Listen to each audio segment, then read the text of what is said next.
இது உங்களுடைய ஆட்சி. பெண்கள் பாதுகாப்பை ரொம்ப ஸ்ட்ரிக்டா வச்சிருப்பேன். போதைப் பொருள் கலாச்சாரம் அதை கண்ட்ரோல் பண்றதுக்கு என்னென்ன ஸ்டெப்ஸ் எடுக்கணும், என்னென்ன முயற்சிகள் எடுக்கணும், இன்னிலிருந்து அதை நான் எடுப்பேன். நம்ம பசங்களை அதுல இருந்து காப்பாற்ற வேண்டியது நம்ம அரசனுடைய பொறுப்பு. அதே மாதிரி சட்டம் ஒழுங்கு எல்லாருக்குமான பாதுகாப்பை நான் உறுதிப்படுத்துவேன். என்ன அவமானப்படுத்துறவங்களாகவே இருந்தாலும்,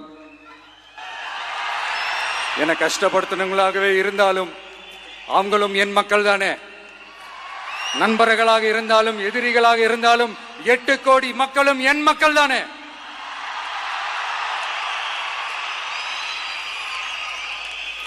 அது மாதிரி இந்த அடிப்படை விஷயங்கள், கல்வி, ரேஷன், மருத்துவம், குடிநீர், சாலை வசதி, பஸ் வசதி, இந்த மாதிரி விஷயங்கள்ல தான்